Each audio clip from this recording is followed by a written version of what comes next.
안녕하세요. 김종호 교수입니다. 지난 한 6개월, 7개월 정도에 걸쳐서 우리 구약의 창세기를 한 60강 동안 같이 공부하는 시간을 가졌는데요. 여러분이 어떻게 생각하실지, 또 그것을 통해서 무엇을 많이 배우고 또 하나님을 아는 지식에 가까이 다가가게 됐는지 저는 굉장히 궁금합니다. 일단 구약 창세기는 마쳤고요. 이어서 계속해서 출애굽기, 레위기 이런 식으로 강의를 준비할까도 생각을 해봤지만 한번 신약으로 건너왔다가 다시 구약으로 가는 것이 더 좋지 않을까 하는 생각에 저희가 이 신약 편을 이번에 새롭게 구성을 하고 강의를 준비하게 됐습니다. 그래서 한 15번 정도에 걸쳐서 그 공관복음서에 나오는 예수님의 치유 사역을 뽑아내서 예수님께서 가난한 자, 병든 자를 어떻게 고쳐주셨고 그 예수님의 치유 사역을 통해서 우리가 배울 수 있는 교훈이 무엇인가, 그것에 대해서 한번 살펴보는 시간을 저희들이 가지려고 해요. 지난 창세기를 통해서 많이 후원해 주시고 열심히 시청해 주셨던 것처럼 앞으로도 15번에 걸쳐서 진행되는 그 복음서에 나타난 예수님의 치유 사역에 대해서 그 은혜로운 시간을 가져보기를 간절히 바랍니다. 오늘은 그것에 대한 첫 번째로 그 나병 환자 치유, 그러니까 문둥병자에 대해서 예수께서 고쳐주신 그 본문이 나오는데 그것에 대해서 한번 살펴보는 시간을 갖도록 하겠습니다. 우리 개역 성경에는 문둥병자라고 나오고요. 개정 개역에는 나병 환자라고 나오는데 그게 마태복음, 마가복음, 누가복음, 요한복음을 제외하고 이 세 가지 공관복음서에서 공통으로 나타나고 있습니다. 근데 그 중에서도 마태복음이 가장 많은 분량을 차지해서 자세하게 설명을 해주고 있기 때문에 오늘은 마태복음을 중심으로 마가와 누가를 저희들이 보충해서 살펴보면서 이 본문을 가지고 공부해보는 시간을 가지려고 합니다. 일단 마태복음에 보시면 예수께서 탄생하시고 어린 시절 성장을 하시고 그리고 침례 요한에게 침례를 받으시고 광야에서 40일 동안 이제 시험을 받으시고 난 다음에 그 베드로를 제자로 선택하시고 나서 그 제자들을 이끌고 산에 올라가서 예수께서 첫 번째 설교를 하십니다. 그게 마태복음 5장, 6장, 7장, 3장에 걸쳐서 예수님의 긴 설교 본문이 나오는데요. 그것을 우리들은 산상수훈이다 또는 황금률이다 이렇게 이야기를 하고 있습니다. 여러분들이 알고 있는 많은 구절들이 그 속에 위치하고 있는 것을 우리는 알 수가 있거든요. 팔복에 대해서도 그렇고요. 비판받지 않으려거든 비판하지 말라는 말씀, 구하라, 찾으라, 두들기라, 이런 모든 많은 말씀들이 그 속에 있는 것을 우리는 발견을 할 수가 있습니다. 예수님의 첫 번째 설교였어요. 산상수훈이. 산상수훈이라고 하면 이제 산에서 예수께서 교훈을 주셨다는 말씀인데, 그렇다면 예수님이 제자들을 데리고 산에 올라가서 5장, 6장, 7장 설교를 하시고 그 설교가 끝나고 나서 이제 7장 마지막 절에 끝나고 나서 8장 1절에 예수께서 그 산에서 내려오십니다. 설교가 끝나고 난 다음에 내려오셔서 8장과 9장에서 예수님께서는 그 10가지 그 기적과 치유 사역을 하시고 그 다음에 다시 13장에서 두 번째 예수님이 설교를 하십니다. 그러니까 첫 번째 설교와 두 번째 설교 사이에 8장과 9장이 위치하고요. 그 8장과 9장에는 10가지의 예수님의 기적과 치유 사역이 나온다는 것을 말씀을 드리고 싶네요. 이 산상수훈을 통해서 하나님께서는 그 하나님의 은혜로 천국의 시민이 된 그 하나님의 백성들이 어떻게 보다 나은 의를 추구하면서 이 세상에서 하나님의 뜻대로 살아야 되는지에 대해서 말씀을 하시고 있고, 이어지는 8장과 9장의 내용들은 그 10가지의 다양한 기적들을 통해서 천국에 대해서 선포하셨던 예수님의 메시지들을 예수님이 직접적으로 행동으로 이렇게 옮기는 장면들을 보여주고 있는 겁니다. 이것은 귀로 들었던 내용을 눈으로 직접 볼 수 있도록 하나님께서 시각화하신 것이다. 예수께서 시각화하신 것이다 라고 볼 수가 있는 부분이겠죠. 예수께서는 이 산상수훈을 말씀을 하실 때 5장 1절에 산에 올라가셔서 사람들에게, 무리들에게 가르치셨다고 나오지 않고요. 예수께서 그 설교하시는 가르침을 주는 대상들을 분명하게 정하셨는데, 이 5장 1절에는 그들이 제자라고 이야기를 하고 있습니다. 그렇다면은 이 산상수훈은 예수님을 따르기로 결심한 제자들에게 주신 말씀이고, 그 제자들은 예수님의 말씀을 배우고 익혀서 그 말씀대로 행동해야 할 책임이 있는 사람들을 가리키는 말이 되겠죠. 그래서 이렇게 산상수훈을 통해서 5장, 6장, 7절의 예수님의 말씀을 통해서 아주 놀라운 복을 받은 제자들이 어떻게 이상적인 제자의 모습으로 살아가야 할지를 예수께서 2번째 반복해서 행동으로 보여주신 것들이 8장, 9장이고요. 거기에 여러 가지 나오는 등장인물들을 통해서 우리는 이것들을 자세하게 살펴볼 수가 있습니다. 그러니까 제자다운 모습으로 살아가야 된다는 말씀이죠. 그런데 이 8장하고 9장을 우리가 읽어보면은 그 예수님의 제자로서의 삶을 살지 못하는 2가지 유형의 그 반대되는 제자의 모습도 이제 예수님이 보여주고 있어요. 그것은 어떠한 서기관인데요. 마태복음 8장 19절에 보면 한 서기관이 나와 예수께 아뢰되 선생님이여 어디로 가시든지 저는 따르리다 이렇게 이야기를 합니다.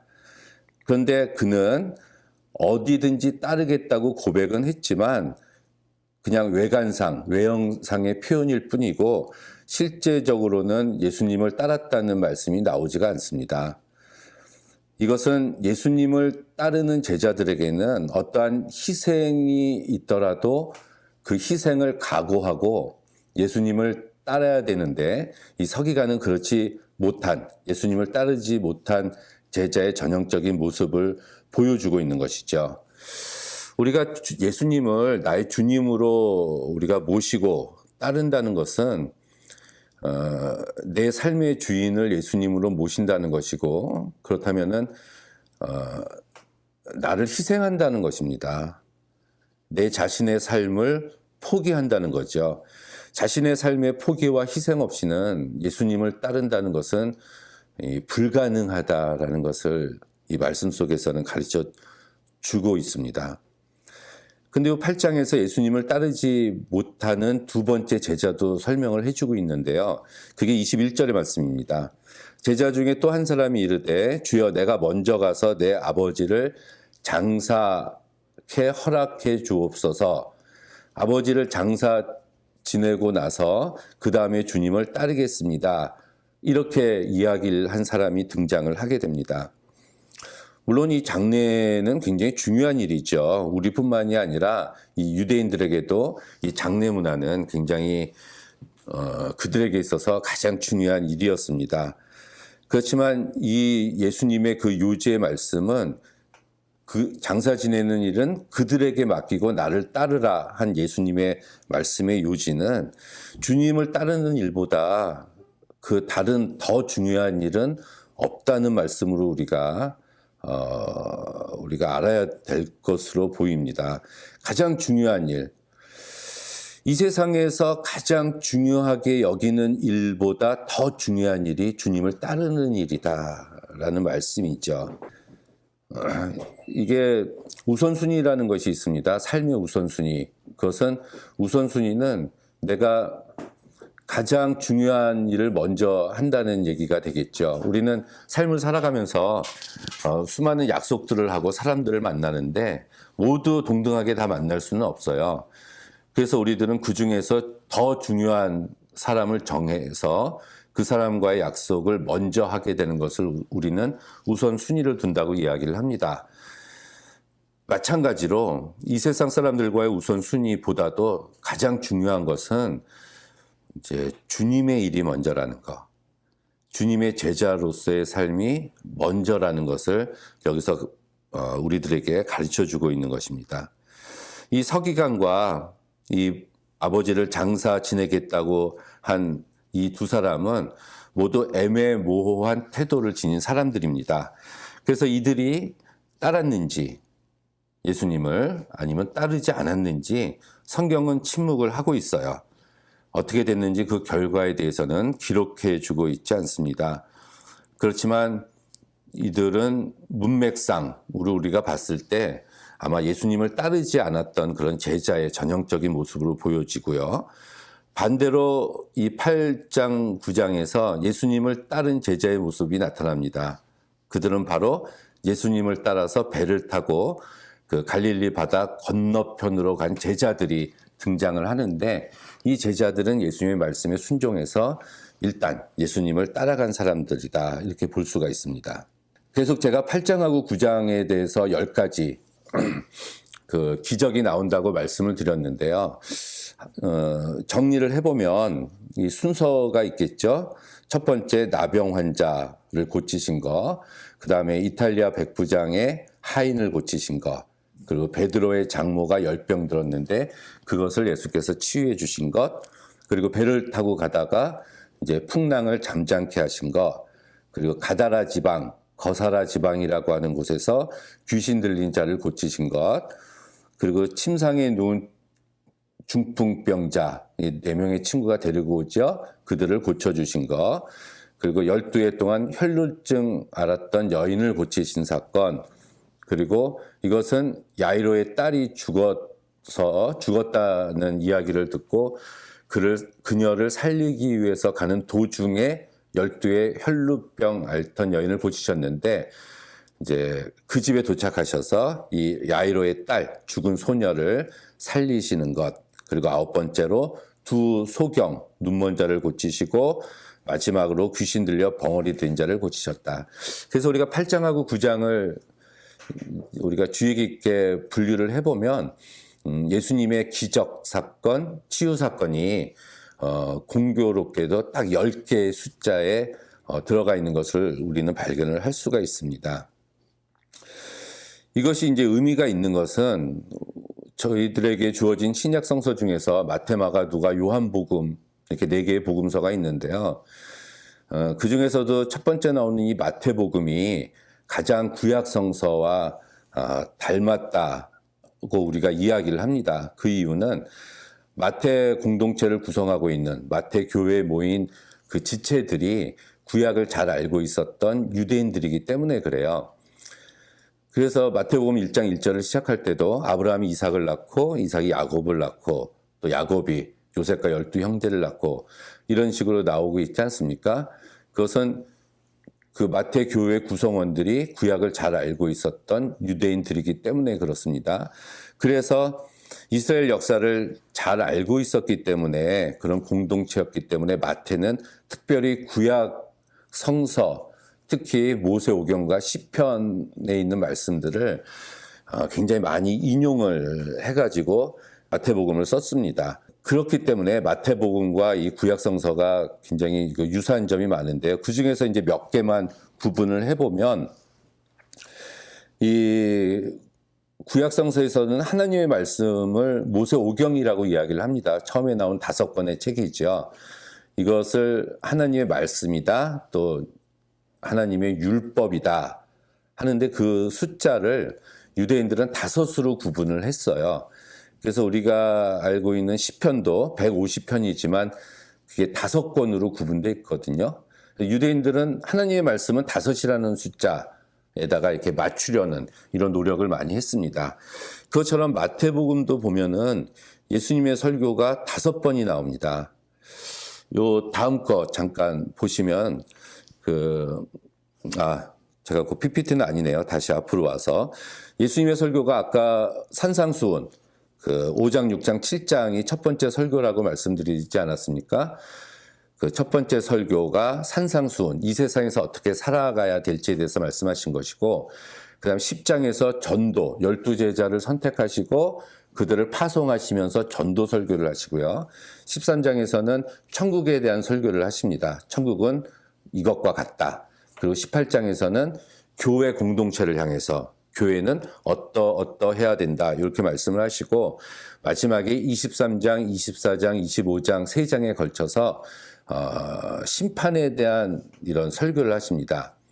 그렇다면 마태복음에 예수님의 설교를 마태가 5개로 규정을 해놓고 있고, 이 설교와 설교 사이, 5개의 설교 사이에 예수님께서 병 고치시고 가르치시고 이런 기적을 베푸시고 이런 것들을 이제 위치를 시켜놨어요. 이게 이제 마태복음의 구조인데, 요거는 다음 시간에 두 번째 시간에 가다라 지방의 그 귀신 들린 자를 고치신 사건에서 조금 더 자세하게 말씀을 드리도록 하겠습니다.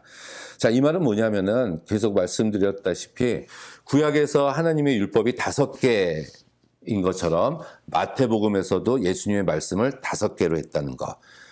그리고 구약성서에 나오는 그 만나와 메추라기, 만나를 먹이신 게 오병이어에서 예수께서 먹이신 사건, 그리고 이스라엘 백성들이 40년 동안 광야에서 하나님께 시험을 받으셨던 것처럼 예수께서 40일 동안 광야에서 시험 받으시는 것, 모세가 산에서 가르친 것처럼 예수께서 산상수훈 산에서 가르치신 것, 그리고 출애굽할 때 그 10가지의 재앙이 있지 않았습니까? 10가지의 재앙을 통해서 이스라엘 백성들이 드디어 이제 애굽에서 나오게 되는데, 그 10가지 재앙은 이집트가 믿고 있었던 10개의 신이었어요.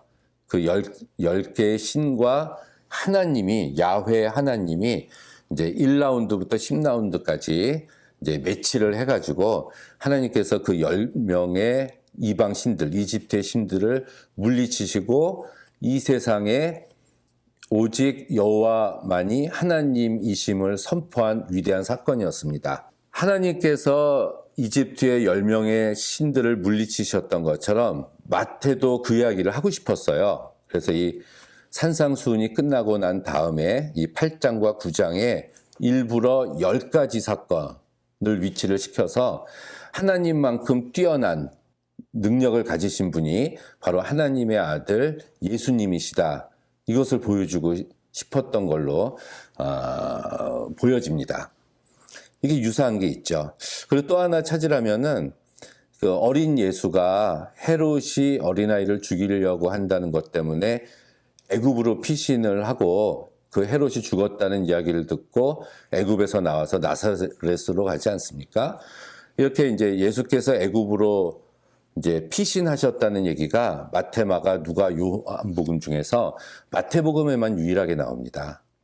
이것은 또 어떻게 보면은 예전에 구약시대 때는 이제 하나님께서 이스라엘 백성들을 애굽에서 이끌어내셔서 가나안 땅으로 인도하셨는데, 신약 성서에서는 오히려 하나님의 아들 예수님이 헤롯의 칼을 피해서 그 구약시대에 그 애굽에 들어가서 피신하셨다가 이렇게 나오게 되는 이런 장면이 나오는데, 이것도 구약에 대한 역사를 알지 못하면은 이제 알 수가 없는 이야기죠. 자, 이렇게 봤을 때 아까 10가지 8장과 9장에 등장하는 예수님의 사역 10가지 중에서 제일 먼저가 문둥병자, 나병 환자 고치시고, 그다음에 백부장의 하인 고치고, 그다음에 베드로의 장모 고치고, 이런 순서로 나오는데, 이게 마태복음에서는 처음이지만 마가복음과 누가복음에서는 또 그 순서가 틀리게 등장을 합니다.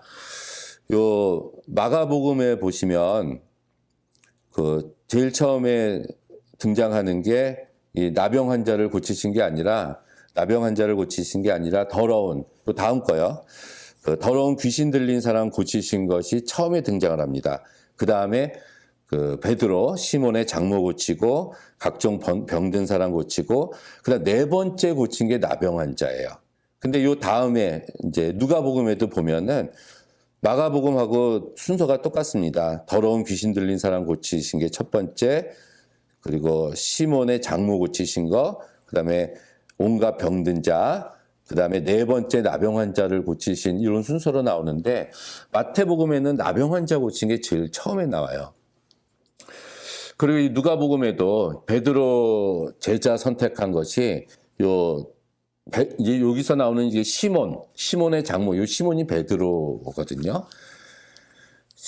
그 베드로의 장모를 먼저 누가복음에는 베드로의 장모가 열병 들었는데 그것을 먼저 고치시고 난 다음에 베드로를 제자로 선택하셨는데 마태복음에서는 아니었죠. 산상수훈하시기 훨씬 전에 그 사람 낚는 어부되게 하겠다. 그러면서 이제 베드로를 제자로 선택하신 이렇게 이 마테마가 누가복음에 이게 차이가 있습니다. 순서에 이거는 마태와 마가 누가가 자기의 공동체를 향해서 의도된 어떠한 그런 신학적인 생각을 가지고 이게 썼다라고 우리가 살펴볼 수가 있는 것 같아요.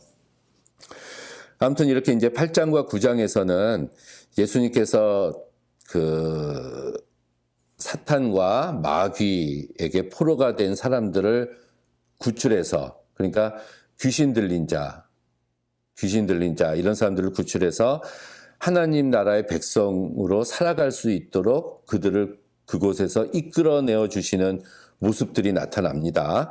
이게 치유와 귀신 축출을 통해서 사람들을 구원시키는 그 예수님의 모습이었죠.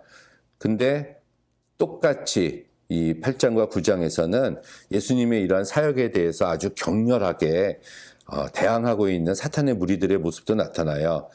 예를 들면은 예수님과 제자들이 그 배를 타고 바다를 건널 때 풍랑으로 빠뜨려 죽이려고 하는 모습들, 그리고 가다라 지방 사람들이 예수님이 귀신 들린 자 병을 고쳐주셨음에도 불구하고 자기 지방에서 떠나게 하는, 배척하는 모습들, 그리고 귀신 들려서 벙어리 된 자를 고쳤을 때 바리새인들이 예수님을 비난하는 모습들, 이렇게 예수님께 저항하는 이들의 모습들도 같이 나오고 있는 것을 알 수가 있습니다. 저희가 나병 환자 치유 사역을 하는데 오늘 첫 시간이다 보니까 마태복음에 대한 설명을 제가 조금 해가지고 좀 길어졌습니다. 지금부터 이제 치유 사역에 대해서 한번 들어가 보도록 할게요. 처음에 말씀드렸듯이 개역 성경에는 문둥병자라고 나오고요. 개정개역에는 나병 환자라고 나오는데 오늘날에는 이 문둥병자 나병 환자를 한센병이라고 얘기를 합니다. 한센병자. 그렇지만 우리가 성서를 이렇게 자세하게 신구약 성서를 들여다보면은 이게 한센병이 아니라는 것을 우리는 쉽게 발견을 할 수가 있어요. 그럼 뭐냐? 이건 그냥 피부병입니다. 피부병.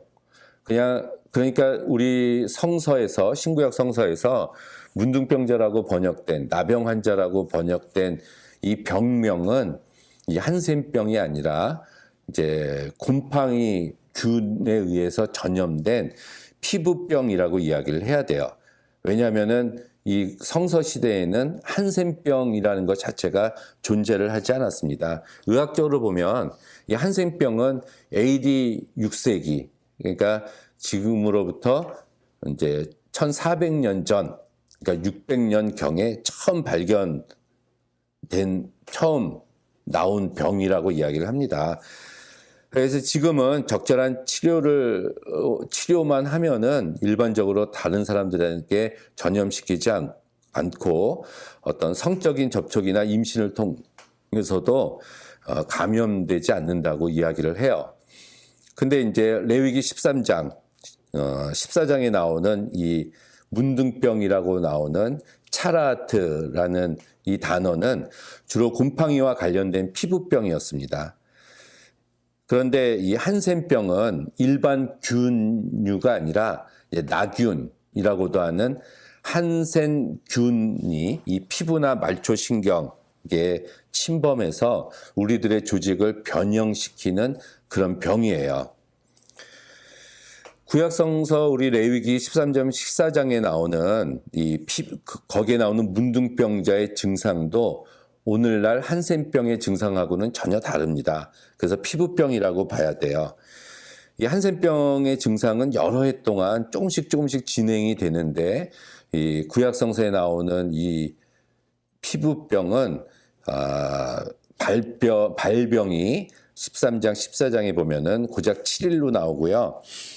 또한 한센병은 약물 치료가 없이는 불가능하지만 레위기에서는 회복되는 사람들이 등장하는 걸로 봐서 오늘날의 한센병하고는 틀리다고 우리가 볼 수가 있습니다. 제가 시를 하나 가지고 왔어요. 이 전라도길, 이 소록도 가는 길이라는 소록도 문둥병 환자들이 몰려 있었던 곳 아닙니까? 한하운이라는 시인이 있습니다. 이 보리피리하고 뭐 파랑새 이거를 지은 시인인데요. 보리피리 불며 피릴리리 이런 시죠. 이 사람의 이 전라도길이라는 시가 있습니다. 제가 한번 읽어볼까요? 가도 가도 붉은 황토길 숨막히는 더위뿐이더라. 낯선 친구 만나면 우리들 문둥이끼리 반갑다. 천안 삼거리를 지나도 수세미 같은 해는 서산에 남는데 가도 가도 붉은 황토길 숨막히는 더위 속으로 잘름거리며 가는 길. 자, 여기서부터죠. 신을 벗으면 버드나무 밑에서 직가다비를 벗으면 발가락이 또 한 개 없어졌다. 앞으로 남은 2개의 발가락이 잘릴 때까지 가도 가도 천리 먼 전라도길이라는 시가 있습니다. 이 한하운이라는 이 시인 자체도 본인이 문둥병, 한센병에 걸린 시인이었어요. 제가 이제 이 시에서 보니까 이제 길을 걸어가다가 이제 좀 쉬려고 이렇게 나무 밑에 이렇게 앉아서 이제 양말을 벗었는데 이제 한센병 때문에 이제 이그러져서 발가락이 하나 떼어냈더니 나머지 발가락이 2개가 남았다. 이런 시죠. 굉장히 이 본인도 한하운이라는 이 시인도 이런 한센병에 걸렸고 자기가 겪은 이 병과 고통을 서정적으로 표현한 이 시라서 많은 독자들에게 감동을 주었습니다. 살아생전에도 한센병 환자를 위해서 굉장히 많은 일을 했다고 합니다. 오늘날도 마찬가지죠. 이들은 사회적인 차별과 부정적인 편견 속에서 사회에 돌아가지 못하고 거기에 합류하지 못하고 외롭게 살고 있어요. 일제 강점기에 1936년도에 어떤 6천 명을 수용할 수 있는 나병 요양원을 소록도에 일제가 만들어서 전국의 나병 환자들을 그곳에 수용을 했다고 합니다. 그래서 소록도 하면은 우리가 그 이야기를 하죠. 지금은 이제 굉장히 많이 이제 치료제가 발견이 돼서 이제 많이 치료를 받고 있다고 이야기를 합니다. 자, 이제 오늘 본문에 보시면 이제 8장 1절에 아까 5장 1절에 예수께서 산에 올라가셔서 5장 6장 7절에 산상수훈으로 가르쳐 주시고 말씀이 끝나시고 나서 8장 1절에 드디어 산에서 내려오셨습니다. 이 예수님의 설교에 감동을 받았던 수많은 무리들이 예수님 주위에 몰려들고 있었어요. 예수께서 산에서 내려오시니 수많은 무리들이 따르더라. 근데 그 중에서 한 문둥병자가 예수님께 나왔습니다. 구약시대에도 마찬가지고 예수님 시대 때에도 이 피부병, 제가 피부병이라고 이제는 통일을 하겠습니다. 이 피부병에 걸린 사람은 일단 남들이 보기에 굉장히 혐오스럽지 않습니까? 그래서 사람들이 이들과 접촉하는 것 자체를 굉장히 불결하게 생각을 했고 특히 이들이 죄를 지어서 하나님께 이러한 병을 얻었다라고 당시의 사람들은 생각을 했어요. 그래서 격리를 시켰습니다. 오죽했으면 유대인들 가운데서 바리새인들은 이방인, 노예, 그리고 여자, 그리고 마지막으로 이 피부병자로 태어나지 않게 해주셔서 하나님께 감사하다는 기도를 매일 드릴 정도였다고 합니다. 그래서 이 피부병은 당시에 이제 치료할 수 없다는 이런 공포감 외에도 이 병에 걸린 사람들은 사람들과 격리돼서 집 밖에서 따로 살아야 되는 무서운 형벌을 감수해야만 했어요. 죽은 사람들에게 죽은 사람처럼 취급을 받았다라고 볼 수가 있겠죠. 같이 할 수 없는 사람이라는 거, 같이 동거할 수 없는 사람이라는 거, 그래서 외롭게 여겨진다는 거, 없는 사람 취급을 받았다는 얘기입니다. 구약 성경에서는 나아만이 나오죠. 열왕기하 5장에 보면은 그 문둥병자 나아만이 엘리사한테 와서 요단강에 가서 7번 씻고 이제 문둥병이 치유되었다, 이런 사건이 나오는 바로 그겁니다. 그래서 이들은 구약 시대나 예수님 시대 때 사람들과 같이 섞이지 못하고 격리돼서 살아야 됐습니다. 그렇지 않고 사람들 가운데 오면은 돌에 맞아 죽는, 돌로 쳐 죽임 당하는 그런 수모를 감수해야만 했어요. 그런데 이 본문에 보니까 이 나병 환자, 우리 성서에는 한 나병 환자가 나와서 예수께 찾아왔다라는 얘기입니다. 굉장히 파격적이었음을 우리는 알 수가 있네요. 이거는 이 사람이 목숨을 걸고 나온 게 아닐까요? 그렇다면은 그만큼 절박함이 있었겠죠. 자기의 이 피부병을 걸린 상태에서 이렇게 사는 것보다 오히려 죽는 것이 낫다. 치유가 되지 않으면 오히려 죽는 것이 낫다라는 각오를 가지고 이 사람은 아마 나왔을 겁니다. 그렇다면은 목숨을 걸고 나온 거예요. 수많은 무리들이 있었기 때문에 발각이 되면은 돌에 맞을 각오를 하고 나왔다는 얘기입니다. 이 사람이 나와서 이야기를 합니다. 8장 2절에 보니까 한 나병 환자가 나와서 절하여 가로되 주여 원하시면 저를 깨끗게 할 수 있습니다. 이렇게 이야기를 했네요. 이 사람이 예수님께 나오자마자 제일 처음에 한 행동은 무릎을 꿇고 절한 겁니다. 절. 이것은 상대방에 대한 경외심을 표현한 거겠죠. 자기 자신을 철저하게 낮춘 겁니다. 이건 아마도 이 사람도 산상수훈을 들었을 거예요. 5장, 6장, 7장에 걸쳐서 예수께서 말씀하시는 가르침을 듣고 내 이 문제를 해결해 주실 분은 바로 저분이다라고 생각하고 나왔다는 거겠죠. 그리고 무릎을 꿇고 절을 했습니다. 그리고 주여라고 불러요. 주여. 보통은 예수님이 이전까지는 누구를 고치신 거나 기적을 베푸신 사건이 한 번도 없었어요. 그냥 선생님으로서의 역할만 했거든요. 그렇다면은 랍비, 선생이라는 뜻을 가지고 있는 랍비어라고 부르는 것이 오히려 더 맞는 표현으로 보이는데 오히려 이 사람은 랍비가 아니라 주여라고 부릅니다. 자, 주님이라는 건 뭐죠? 주님, 주인이라는 뜻이죠. 나의 주인이 당신입니다라는 고백입니다. 이 사람은 예수님을 나의 주인이십니다, 주님이십니다라고 고백을 한 거예요. 이것은 예수님을 학자나 설교가, 선생님으로 본 것이 아니라 예수님의 설교를 통해서, 가르침을 통해서 능력과 위엄을 갖추시고 자기의 문제를 해결해 주실 수 있는 분임을 믿었다는 얘기입니다. 이 사람은 어떤 선한 가르침을 요구한 게 아니었어요. 어느 누구도 고칠 수 없는 문둥병 자체를 고쳐달라고 이야기를 한 겁니다. 그러면서 뭐라고 얘기하죠? 원하시면 저를 깨끗게 하실 수 있나이다. 근데 이 말도 굉장히 아무튼 이상한 말이죠. 뭐라고 얘기를 해야 되나요? 예수님 앞에 나와서 절하여 가로되 주여 제 병을 고쳐주세요, 이렇게 얘기해야 되는 게 정상이 아닙니까? 너무나 고통스럽습니다, 제 병을 고쳐주세요, 이렇게 얘기를 해야 되는데 원하시면 저를 깨끗게 하실 수 있나이다, 이렇게 얘기를 합니다. 이 말은 뭐냐면은 당신은 내 이 병을 고쳐주실 수 있는 능력은 있습니다.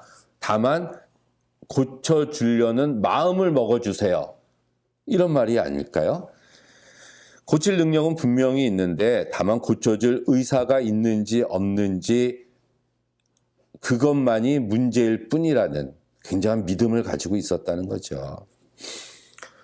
한 사람이 어떤 일을 이루기 위해서는 그 일을 성취하려는 강한 의지와 그 일을 이룰 수 있는 능력이 동시에 있어야 되는데, 이 시점에서 이 피부병자는 예수님의 객관적인 능력을 이미 확신하고 있었습니다. 따라서 그 능력을 자신에게 베푸셔서 고쳐주실 수 있느냐, 그것만 물어본 거예요. 그러면서 병을 고쳐주세요도 아니에요. 저를 깨끗게 하실 수 있나이다, 이렇게 이야기를 하네요.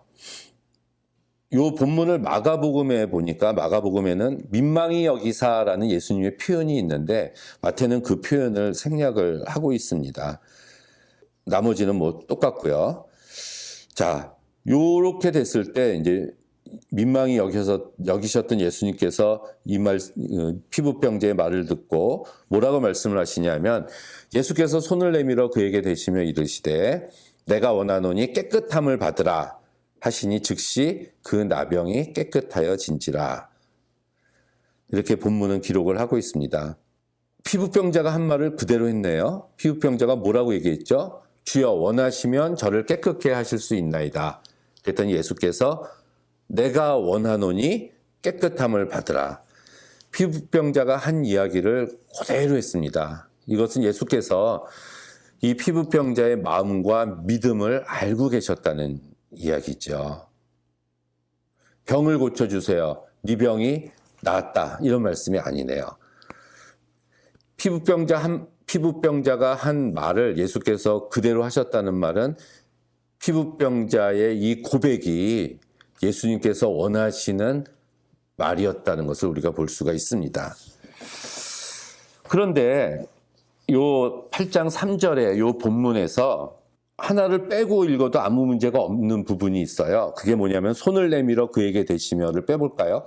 그러면 예수께서 이르시되 내가 원하노니 깨끗함을 받으라 하시니 즉시 그 나병이 깨끗하여진지라. 이래도 아무 문제가 없습니다.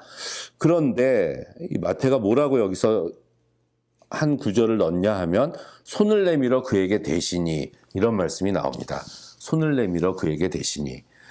그냥 고쳐주시면 되는데 손을 내밀어서 피부병자의 몸에 예수께서 자신의 손을 대셨다는 얘기입니다. 구약의 율법에는 레위기 5장 3절에 보면 만일 부지 중에 어떤 사람의 부정에 닿았는데 그 사람의 부정이 어떠한 부정이든지 그것을 깨달았을 때는 허물이 있다. 이 말씀은 뭐냐면은 부정한 것을 만지면 안 된다는 얘기예요. 근데 여기서 지금 피부병자는 구약 율법에서 부정한 자였기 때문에 만지면 안 되는 건데 예수님이 만졌다는 얘기입니다. 그렇다면은 왜 만졌을까요? 왜 만졌을까? 만져야 능력이 나가나요? 그건 아닌 것 같아요. 왜냐하면 요 바로 뒤에 백부장의 하인을 고치는데 백부장의 하인은 보지도 않고 고치셨거든요. 가는 길에. 왜 되셨을까? 왜 손을 내밀어 그에게 되셨을까? 손을 대지 않으면 능력이 안 나갈까요? 그것도 아니죠. 손을 대야지만 고칠 수 있는 능력이 나가는 것도 아니고 백부장의 하인은 보지도 않고 먼 거리에서 고쳤다. 왜 됐을까? 이 피부병자는 격리돼서 살았을 거예요. 홀로. 격리돼서 외롭게 홀로 사는 사람들에게 있어서 가장 중요한 갈급함은 누군가의 손길이 아닐까요? 누군가의 손길. 피부병도 겉으로 드러난 이 병인 피부병, 외적인 병도 중요하지만 마음의 병도 있지 않았을까요? 외로움에서 오는 고독이라는 거. 예수님은 그걸 알고 계셨을 겁니다.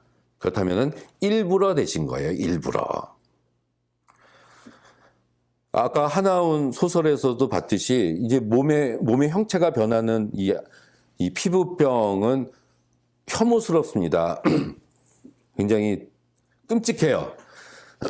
손으로 대기를 싫어하죠. 만약에 예수님께서 피부병자가 왔을 때 내가 고쳐줄게. 가까이 오지 마. 거기에 있어. 하면서 얏! 하고 고쳐주실 수도 있었을 겁니다. 근데 안 그러셨다는 얘기예요. 마태가 이 이야기를 굳이 썼죠. 예수님 사랑입니다. 사랑이죠. 일부러 되신 거예요. 겉의 피부병이 아니라 마음의 병까지 고쳐주신 겁니다. 일부러 되셨다. 왜? 사랑하셔서. 이게 예수님입니다. 이게 예수님의 사랑이에요.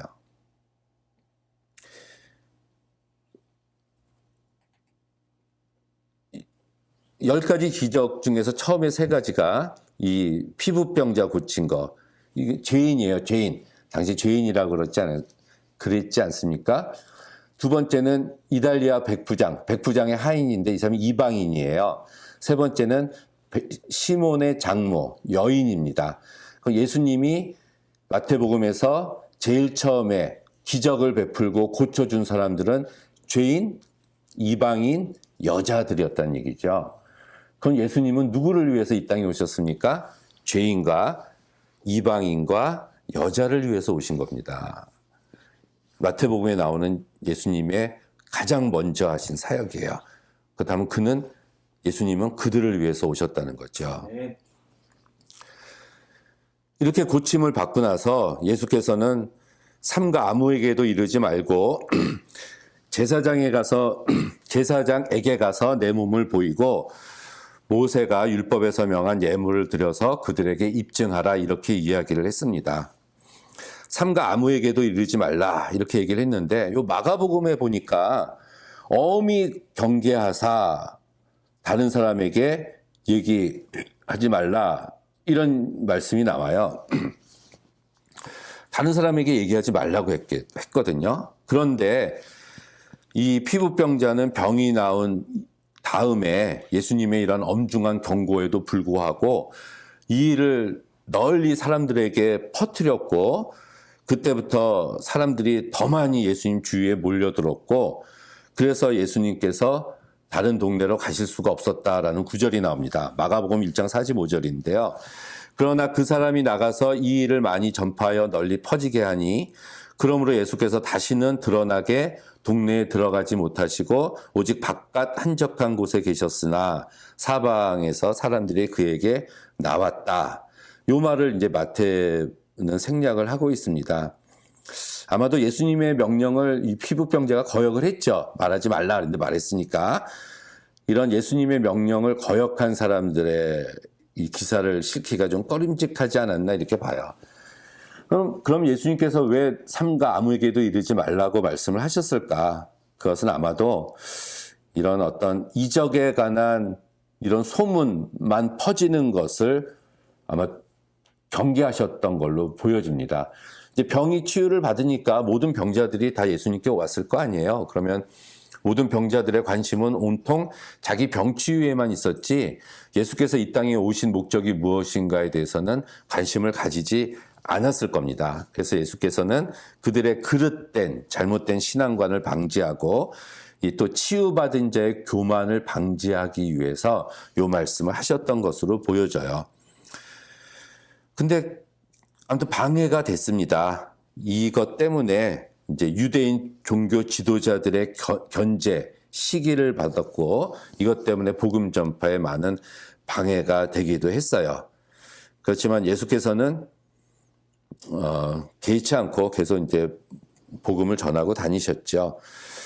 그러면서 또 이 피부병자에게 모세가 명한 예물을 드려서 입증해라. 구약 율법에 쓰여진 대로 그대로 행하라라는 말씀이거든요. 당시 율법에 의하면 문둥병으로부터 깨끗하게 되면은 제사장이 깨끗함을 받았다라는 효력이 없으면은 안 됐어요.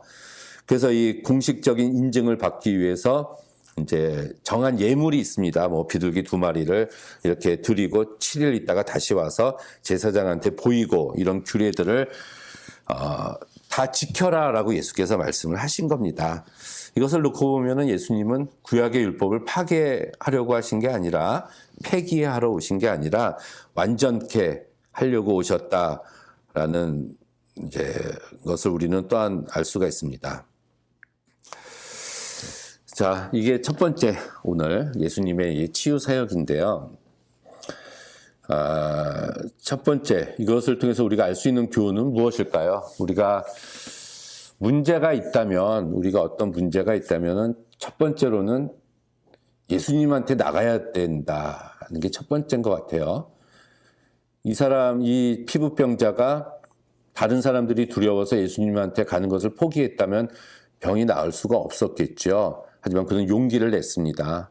용기를 내서 행동으로 옮겼어요. 마음만 먹은 게 아니라 직접적인 행동을 했다는 거. 돌에 맞아 죽을 각오를 하고 예수님께 나갔다는 거. 그 예수님께 나갔던 그 이유는 예수님만이 자신의 문제를 해결해 줄 수 있는 유일한 분이시라는 것을 믿었다는 것. 아마 이 사람은 산상수훈이라는 그 짧은 예수님의 가르침만 들었을 뿐이지만 그것을 통해서 예수님만이 오직 하나님의 아들 그리스도이심을 믿었다는 얘기입니다. 우리가 우리의 문제를 받기 위해서는, 우리의 병을 치유받기 위해서는 예수님께 나가야 됩니다.